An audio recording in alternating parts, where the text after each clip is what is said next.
बिस्मिल्लाहिर्रहमानिर्रहीम। Welcome to CSC 322 operating system concepts. और आज का जो हमारा टॉपिक है वो ये है कि फाइल सिस्टम में लॉजिकल ब्लॉक नंबर और फिज़िकल ब्लॉक नंबर से क्या मुराद है। तो जिस तरह सेम आपके पास रैम के अंदर आप पार्टीशनिंग करते थे, रैम के अंदर एड्रेसेस होते हैं काफ़ी सारे, और इनको आप इक्वल पार्टीशंस में करके इनको फ्रेम बना देते थे, और ये जितनी भी एड्रेस स्पेस होती है इसको आप कहते हैं ये फ़िज़िकल एड्रेस स्पेस है। और सेम इसी तरह जो आपका प्रोसेस था, कोई भी P1, इसके जितने भी एड्रेसेस थे आप इनको भी इक्वल पार्टीशंस में बना के पेजेस बना देते थे, और ये जितनी भी एड्रेस स्पेस थी इसको आप कहते थे ये क्या है, लॉजिकल एड्रेस स्पेस है। ये तो था हमारा इसमें मेमोरी मैनेजमेंट वाले केस में।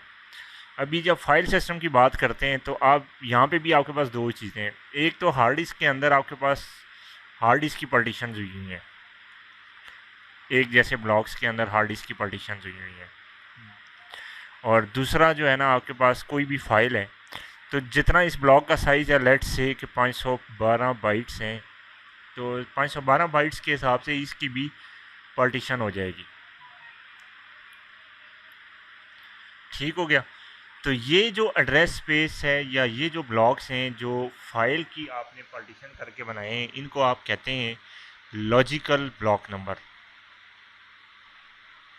और ये नंबर क्या हो सकते हैं, 0 1 2 3 4 5। और ये जो ब्लॉक्स हैं जो फिज़िकली हार्ड डिस्क की जो स्पेस अवेलेबल थी उसको आपने इक्वल ब्लॉक्स में बनाया है, तो ये सारे के सारे क्या हैं, फिज़िकल ब्लॉक नंबर हैं। PBN लिख देता हूँ।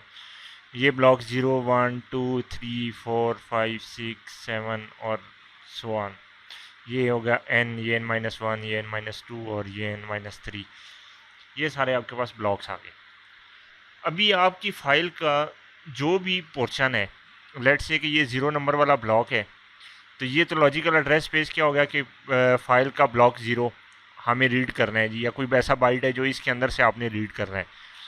लेकिन अब ये फिज़िकली कहाँ पे पड़ा है, हो सकता है कि ये यहाँ पे किसी 110 नंबर ब्लॉक के अंदर पड़ा हुआ हो।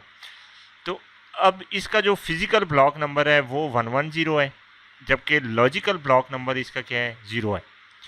तो यानी 0 मैप हुआ है 110 पे। तो जब भी आपने कोई बाइट इस 0 के अंदर से सर्च करनी है तो एक्चुअल में आप हार्ड डिस्क की 110 नंबर लोकेशन के अंदर से जाके उस बाइट को सर्च कर रहे होते हैं। तो ये फ़र्क हो गया इसमें लॉजिकल ब्लॉक नंबर में और फिज़िकल ब्लॉक नंबर में। अब जिस टाइम पे भी आप का डाटा मूव होता है रैम में, तो हमेशा एक पूरा ब्लॉक उठा के आप रैम को मूव करते हैं। मतलब ये पूरे का पूरे 512 बाइट्स का एक ब्लॉक उठा के रैम में मूव करेंगे। ऐसा नहीं होगा कि फ़र्ज़ किया कि आपका CPU तो एक इंस्ट्रक्शन एग्जीक्यूट कर रहा होता है, उसने आपसे एक इंस्ट्रक्शन नेक्स्ट इंस्ट्रक्शन मांग ली, तो आप कहेंगे अच्छा ये जो फाइल के अंदर ये वाली एक इंस्ट्रक्शन या एक बाइट हमारा है, सिर्फ इसी को जो है ना आपके फ़िज़िकल ब्लॉक में से उठा के तो आप यहाँ पे लोड कर लें उस एक बाइट को, तो ऐसा मुमकिन नहीं है।